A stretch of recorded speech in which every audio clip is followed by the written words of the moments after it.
చూస్ country delight, live better. ఇప్పుడే country delight యాప్ని download చేసుకోండి.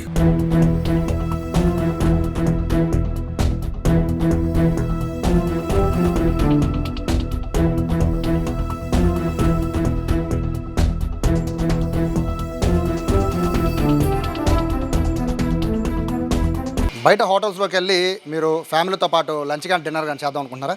ఇప్పుడు ఒకసారి విజయవాడ శ్రీ ఆంజనేయ రెస్టారెంట్లో ఉన్నాను. ఇవి చూసాక కూడా ఇంకా మీరు బయటకు వెళ్ళి తినాలనుకుంటే ఖచ్చితంగా వెళ్ళచ్చు. ఎందుకంటే మనకు బయట చూపించే హోటల్ అట్మాస్ఫియర్ వేరుగా ఉంటుంది. లోపల ఆ ఫుడ్ క్వాంటిటీ కానీ, లేకపోతే పెట్టిన నిల్వ కానీ, లేకపోతే ఆ తయారు చేసి దాన్ని దాచే విధానం కానీ మీకు ఎవరూ చూపించరు. కేవలం ఫుడ్ సేఫ్టీ అధికారులు తనిఖీ వచ్చినప్పుడు మాత్రమే ఈ విషయాలన్నీ బయటకు వస్తాయి. ప్రస్తుతం నేను గురునానక్ కాలనీలో ఉన్న శ్రీ ఆంజనేయ రెస్టారెంట్ దాంట్లో ఉన్నాను. ఫుడ్ సేఫ్టీ అధికారులు మొత్తం తనిఖీలు చేస్తున్నారు. ఈ తనిఖీలో విస్తుపోయే వాస్తవాలు బయటకు వచ్చాయి. ఇక్కడ ప్రతిదీ కూడా వండేసిన ప్రతి పదార్థం కూడా చికెన్ మటన్తో పాటు అన్నీ కూడా ముందుగా వండేసి ఫ్రిజర్లో పెట్టేసారు. ఎంత ఘోరంగా ఉన్నాయంటే, పూర్ణచంద్రరావు గారు ఇప్పుడు ఎన్నోసార్లు మీరు ఎన్నో తనిఖీలు చేస్తూనే ఉన్నారు. ఇదే హోటల్ పైన గతంలో కూడా తనిఖీ చేశారు. బట్ వీళ్ళ పద్ధతి ఏమీ మారలేదు.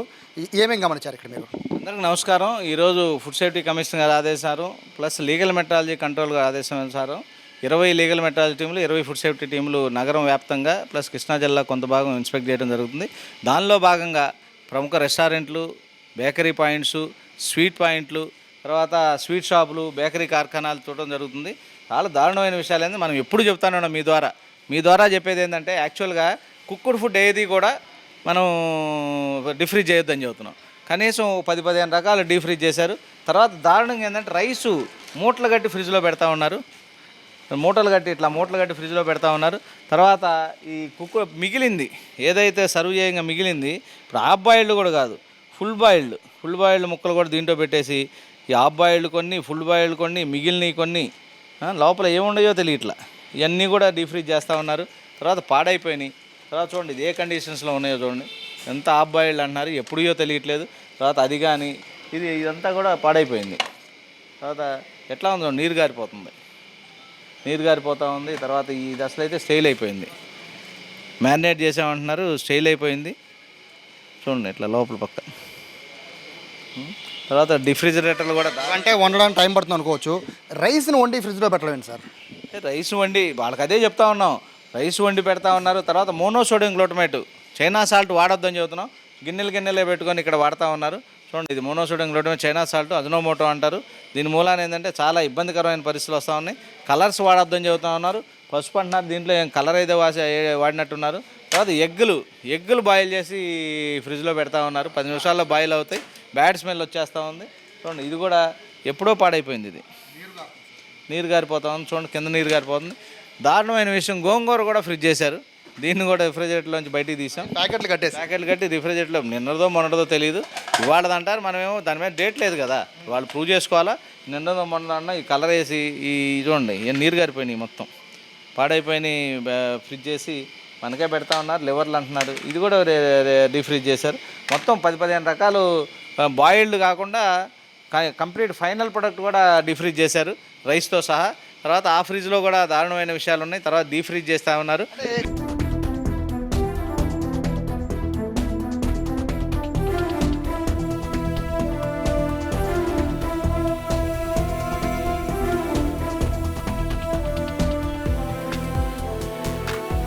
ప్రస్తుతం మీరు ఇన్ఛార్జ్ అండి ఇక్కడ. ఇంత దారుణంగా ఈ రైస్ వండేసి పెట్టారు అంటే రైస్ వండే టైం కూడా మీకు లేదా? లేదు సార్, ఏ రోజుకి ఆ రోజు మార్నింగే ప్రిపేర్ చేస్తారు ఏదైనా సరే. రైస్ పొద్దున్న వండేస్తారా? అవును సార్. ఎర్లీ మధ్యాహ్నం లంచ్ వచ్చే వాళ్ళకి అంటే సార్ బాయిల్ చేసుకోవడానికి టైం పడుతుంది కదా, అందుకని ఎర్లీ మార్నింగ్ చేస్తారు ప్రతి ఒక్కటి. కాదండి, ఇక్కడ మీకు అంత క్లియర్గా ఇక్కడ కనబడుతుంది. ఈ వండేసింది రైస్ అంతా కూడా ఇది వండేశారు కదా గురుగా, ఇది మొత్తం వండేశారు, దీన్ని ప్యాక్ చేశారు వండేసి. అంటే ఎందుకు ఇప్పుడు అంటే పొద్దున పూట వండి ఫ్రిడ్జ్లో పెట్టాల్సిన పనే ఉంది? మార్నింగ్ ప్రిపేర్ చేసి చేసుకుంటారు సార్. లేకపోతే అన్నం పొద్దున వండడం ఏంటి సార్? మీరు మధ్యాహ్నం కదా లంచ్కి వచ్చేది జనాలు, ఒక 1 అవర్ ముందులో, లేకపోతే వాళ్ళు ఆర్డర్ ఇచ్చిన ఒక 10 నిమిషాలు 9-10 గంటలకు ఆ టైంలో చేస్తారు. 9-10 గంటల ప్యాకింగ్ ఎందుకు చేశారు అండి? అది పాడైపోద్దని అలా పెట్టారు సార్. 1 అవర్ ముందు పాడేందుకు అయిపోయింది అది? మీరు తింటారా ఈ ఫుడ్? అందరికి అదే కదా సార్. మీరు తింటారా? మేము తినే మీ పిల్లలకి పెడతారు దాన్ని? మేము తినేది కూడా అదే. మీ పిల్లలకి పెడతారా దాన్ని? మేము తినేది అదే సార్. చెప్పేది అలాగా సార్. ఇప్పుడు ఇక్కడ ఉన్న ఈ ఒక్కసారి దారుణంగా ఉన్నాయి ఇవన్నీ. ఇక్కడ ఎగ్స్ ఉన్నాయి కాదండి, ఇప్పుడు వచ్చే ప్రజలకు తెలియదు, వచ్చి మీకు ఆర్డర్ ఇస్తారు. ఒకసారి ఆర్డర్ ఇచ్చే వాళ్ళకి ఇక్కడ ఇందులో ఎగ్స్ ఎంత దారుణంగా ఉన్నాయి కదా, వీటిల్ని కస్టమర్లకు పెడతారు మీరు, మీ ఫ్యామిలీ వచ్చి కూర్చుంటారు, వాళ్ళకి పెడతారా? సార్ అది ఎర్లీ మార్నింగ్ చేసి ఎప్పుడు ఎర్లీ మార్నింగ్ ఏ రోజుకి ఆ రోజు ప్రిపరేషన్ చేస్తారు. ఈ ఎగ్స్ ఎర్లీ మార్నింగ్ ఇవి ఇవి ఎర్లీ మార్నింగ్ చేశారా? అవును సార్, అది ఆయిల్ రోస్ట్ చేసేలాక అలాగ ఉన్నాయి అంతే. ఇవి నేను అంటుంది ఇప్పుడు ఆయిల్ రోస్ట్ చేశారు కాబట్టి అలా. నేను ఒకటే అడుగుతున్నా, ఇంత దారుణంగా ఉన్నాయి కదా ఇవన్నీ, ఇప్పుడు కస్టమర్లకి తెలియక వచ్చి ట్యాక్స్లు కట్టి మరీ మీకు బిల్లు కడతారు, ఇదే ఫుడ్ మీ ఫ్యామిలీతో పాటు వస్తే ఇలాగే ఇవే పెడతారా? తీసుకోవాల్సిన ప్రికాషన్స్ అన్నీ తీసుకుంటాం. నేను అడుగుతుంది ఒకటే బ్రదర్, డిస్కషన్ గురించి కాదు. ఇప్పుడు ఇదే ఫుడ్ మీ ఫ్యామిలీ వచ్చి కూర్చుని పైన కూర్చుంటే ఈ ఫుడ్ పెడతారా? అందరికీ మేము ఎవరికైతే ఏదైనా అదే కదా సార్, మా ఫ్యామిలీ వచ్చినా అదే సార్, ఎవరు ఫ్యామిలీ కూడా ఇదే పెడతారా? వచ్చినా అదే సార్. ఒకసారి వీళ్ళ ఫ్యామిలీ ఎవరున్నారు ఒకసారి చూడండి, ఈ ఫుడ్ పెడతారంట అంటే కనీసం తినేటప్పుడు కూడా ప్రశాంతంగా తినే పరిస్థితి ఉండదా గురుగారు? చెప్పండి. ప్రికాషన్స్ తీసుకోకుండా చేయం. ఏం ప్రికాషన్ ఇక్కడ ఏది క్వాలిటీ ఉంది చెప్పండి, ఏమండి, ఏది క్వాలిటీ ఉంది ఇందులో? ఏదైనా సరే ఎర్లీ మార్నింగ్ ప్రిపేర్ చేస్తారు సార్. మార్నింగ్ 10:30, 10 లోపు ప్రిపేర్ చేస్తారు. 11కి 12కి స్టార్ట్ అవుతుంది కాబట్టి రెస్టారెంట్, అందుకని. ఓనర్ కూడా ఇదే ఫుడ్ తింటారా? ఎవరండి? అదే సార్, ఓనర్ కూడా ఇదే ఫుడ్ తింటారా? తింటారు. సో ఇక్కడ ఓవరాల్గా వీళ్ళు చెప్పేది ఏంటంటే చాలా ఎంత క్యాజువల్గా చెప్తున్నారంటే, ఈ ఫుడ్ అంతా కూడా పొద్దున్న ప్రిపేర్ చేస్తూ ఉన్నారు. పొద్దున్న ప్రిపేర్ చేయాల్సినవి ఏముంటాయి? రైస్ ఎవరు పొద్దున పూట వండుకోరు, కనీసం స్కూల్ పిల్లలకు కూడా 12ంటికి ఫుడ్ వండాలంటే 10:30కు వండుకుంటారు. ఇంట్లో పిల్లలకి అట్లా ఉంటారు. అలాంటిది హోటల్కి వచ్చి వీళ్ళు బిల్లు ఎంత అయితే అంత చెప్పి దానికి ట్యాక్స్లు కట్టి మరీ ఫ్యామిలీతో ఎంజాయ్ చేసే వాళ్ళ పరిస్థితి. విజయవాడలో హోటల్స్లో కనుక మీరు భోజనం చేయాలి అనుకుంటే కనుక చాలా చాలా జాగ్రత్తగా ఉండండి. ఇంత నిర్లక్ష్యంగా ఉంటున్నాయి మీడియం రేంజ్ హోటల్స్ అన్నీ కూడా, వీటిపైన ఖచ్చితంగా కనండి.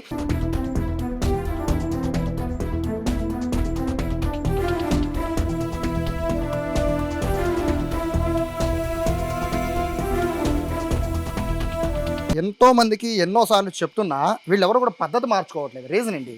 తప్పకుండా వీళ్ళందరి మీద ఏంటంటే, మీరు అడిగినట్టు పద్ధతులు పాటించకపోతే మాత్రం ఖచ్చితమైన చట్టపరమైన చర్యలు తీసుకుంటాం. క్రిమినల్ చర్యలు తీసుకోవడానికి వెనకాడం. ఒకసారి కనుక ఇది చేస్తే ఒక చర్య ఉంటుంది, రెండోసారి చేస్తే డబుల్ పెనాల్టీ ఉంటుంది. ఇదే తప్పు కనుక మూడోసారి చేస్తే లైసెన్స్ ఉంటే లైసెన్స్ క్యాన్సిల్ చేసి సస్పెండ్ చేస్తాం. హోటల్ మూసేయడానికి కమిషనర్ గారు పర్మిషన్ తీసుకుంటాం. చూడండి ఈ ఫ్రిడ్జ్లన్నీ ఎట్లా ఉన్నాయి, ఇట్లాంటి దారుణమైన కండిషన్లో ఎట్లా ఉన్నాయి చూడండి. అది మసాలా అంటున్నారు, దీన్ని ఫ్రిడ్జ్ చేసి ఎన్నాళ్ళైందో తెలియదు, ఏ మసాలా కూడా తెలియదు. ఆ కండిషన్లో ఆ ఫ్రిడ్జ్లో పెట్టా ఉన్నారు. ఇవన్నీ డ్రైనేజ్ కండిషన్స్ బాగాలేదు. వెజిటేరియన్ కూడా ఇక్కడ ఉంది చూడండి.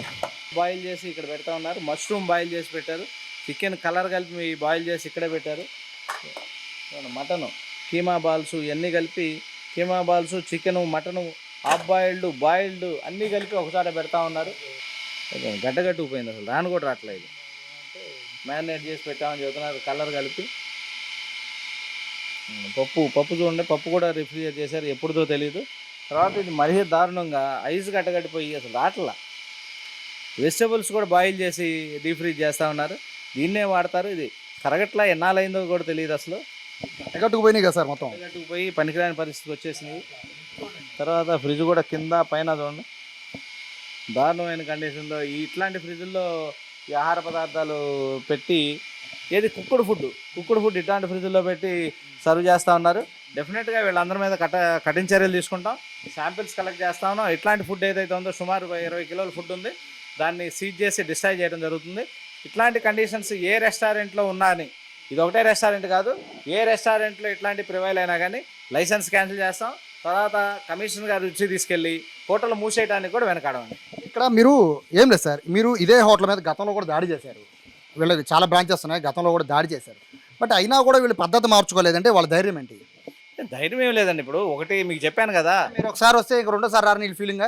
రెండోసారి కాదు, కంప్లైంట్స్ ఉంటే ఒకసారి కాదు 2 సార్లు కాదు, అదే రోజు రెండోసారి కూడా దాడి చేస్తాం.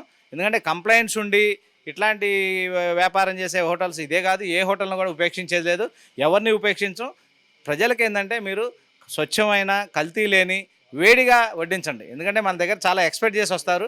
మీ ద్వారా మేము హెచ్చరించేది ఏంటంటే సరైన కల్తీ లేని ఆహారం తయారు చేసి సరైన పద్ధతిలో, ఎందుకంటే వేడిగా వాళ్ళకి ఇబ్బంది లేని కండిషన్లో వడ్డించమని మీ ద్వారా హెచ్చరిస్తూ ఉన్నాం. లేదు వయలేషన్స్ హోటల్స్ మాత్రం ఎవరిని ఉపేక్షించేది లేదు. కఠినమైన చర్యలు, ఏదంటే చట్టపరమైన చట్టం ఏదైతే అలౌ చేస్తో క్రిమినల్ చర్యలు తీసుకోవడానికి వెనకాడం. చాలామందికి డౌట్ సార్, వినియోగదారులకి ఒకవేళ డౌట్ వస్తే చికెన్లో మాకు అంటే ఏదైనా తేడా స్మెల్ వస్తుంది, లేకపోతే ఏదో ఫుడ్లో తేడా వస్తుంది అనుకున్నప్పుడు వాళ్ళు వంటగదిలోకి వెళ్ళి చెక్ చేసే ఉండే అవకాశం లేదండి. యాక్చువల్గా ఏంటంటే మేము ఫస్ట్ నుంచి డిమాండ్ చేస్తుంది ఏంటంటే కిచెన్లో ఏం జరుగుతుందో టీవీలో చూపించమంటున్నాం కెమెరా ద్వారా. దానికి వాళ్ళు యజమానులు ఎప్పుడూ ఒప్పుకోరు, ఆ అవకాశం ఎవరికి లేదు. అందుకని మేమేంటంటే ఖచ్చితంగా అన్ని కిచెన్లు చెక్ చేస్తున్నాం, లైసెన్స్ చెక్ చేస్తాం, తర్వాత ఫ్రీక్వెంట్గా కూడా చెక్ చేస్తూ ఉన్నాం. ఇప్పుడు ప్రభుత్వం వారు కూడా ల్యాబొరేటరీలు ఏర్పాటు చేస్తూ ఉన్నారు, స్టాఫ్ను కూడా పెంచుతూ ఉన్నారు. ఇప్పుడు ఇంతకుముందు మీరు చెప్పినట్టు సంవత్సరానికి ఒకసారి 2 సార్లు చేసినా కానీ ఇప్పుడు కంప్లైంట్ వచ్చిన తర్వాత ఇమ్మీడియట్గా గంటల్లోనే చర్యలు తీసుకుంటాం. ఇట్లాంటి మీరు చెప్పినట్టు ఎట్లాంటి స్టైల్ ఫుడ్ పెట్టినా, వాసన వచ్చినా, మీరు సాటిస్ఫై కాకపోయినా ఇమీడియట్గా మా ప్రతి జిల్లాలో మా జిల్లా ఆఫీసర్ అసిస్టెంట్ ఫుడ్ కంట్రోల్ ఉన్నాడు, తర్వాత ఆ ఏరియా ఫుడ్ సేఫ్టీ ఆఫీసర్ ఉన్నాడు, అడ్జుడికేషన్ ఆఫీసర్ జాయింట్ కలెక్టర్ గారు ఉంటారు, తర్వాత విజిలెన్స్ ఎన్ఫోర్స్మెంట్ డిపార్ట్మెంట్ ఉంటుంది, తర్వాత FSSA వెబ్సైట్ ఉంది, మా హెల్ప్ డెస్క్ ఉంది. ఎవరికి ఫోన్ చేసి కంప్లైంట్ చేసినా వితిన్ అవర్స్ మేము యాక్షన్ తీసుకుంటాం. సో వీళ్ళ మీద ఫైనల్గా ఏమి యాక్షన్ తీసుకోబోతున్నారు? తప్పకుండా ఇవన్నీ శానిటైజేషన్ కండిషన్ నోటీస్ ఇచ్చాం, లైసెన్స్ కండిషన్ నోటీస్ ఇచ్చాం, శాంపిల్ కలెక్ట్ చేసాం, ఎనాలిసిస్ పంపిస్తా ఉన్నాం. వీటన్నిటి మీద చట్టపరంగా వీళ్ళందరికీ నోటీసులు ఇచ్చాం. As per FSSA act and rules డెఫినెట్గా క్రిమినల్ చర్యలు తీసుకుంటాం. సో ఇది పూర్ణచంద్ర గారు చెప్తున్నారు. ఇక్కడ మరి బాధాకరమైన విషయం ఏంటంటే అన్నం వేడివేడిగా వండాల్సిన అన్నాన్ని ముందే వండేసి ఫ్రిడ్జ్లో పెట్టేశారంటే ఇంత కన్నా దౌర్భాగ్యం అనేది బహుశా విజయవాడలో ఏ హోటల్లో కూడా ఉండదేమో. ఎంత దారుణంగా ఉంది. రైస్ని వదిలిపెట్టడం, అదే గోంగూర పచ్చడి కూడా ప్యాకింగ్ చేసి పెట్టేశారు. ఎగ్స్ అయితే చాలా దారుణంగా స్మెల్ వచ్చేస్తుంది. 10 నిమిషాల్లో ఉడికిపోయే ఎగ్స్ని కూడా వాళ్ళు ఫ్రిజర్ చేశారంటే వీళ్ళ నియమనాలు అర్థం కావడం. ప్రస్తుతం అయితే ఈ శ్రీ ఆంజనేయ రెస్టారెంట్ పైన అయితే ఫుడ్ సేఫ్టీ అధికారులు అలాగే మొత్తం దీనికి సంబంధించి మొత్తం అంతా కూడా దీన్ని ల్యాబ్కి పంపిస్తున్నారు. దీనిపైన క్రిమినల్ యాక్షన్ కూడా తీసుకుంటామని చెప్తున్నారు. విజయవాడలో ఉన్న మిగతా హోటల్స్ అందరికి కూడా ఒకటే, ఏదైనా కస్టమరు సాటిస్ఫై చేయాలి అంటే వాళ్ళకి వేడివేడిగా వడ్డించాలి, కానీ ఫ్రిడ్జ్లో పెట్టేసిన తర్వాత బయట తీసి వేడిగా వడ్డించడం కరెక్ట్ కాదని చెప్తున్నారు. ఎవరికి ఏ ఇబ్బంది ఉన్నా కూడా ఏ కస్టమర్ కనుక ఫిర్యాదు చేయాలనుకుంటే ఖచ్చితంగా జిల్లా స్థాయిలో ఉండే ఫుడ్ సేఫ్టీ అధికారులు ఖచ్చితంగా ఇన్ఫర్మేషన్ ఇవ్వచ్చు అని చెప్పి ఫుడ్ సేఫ్టీ ఆఫీసర్ పూర్ణచంద్రరావు చెప్తున్నారు. కెమెరా పర్సన్ కృష్ణతో సాయి, సుమన్ టీవీ, విజయవాడ నుంచి.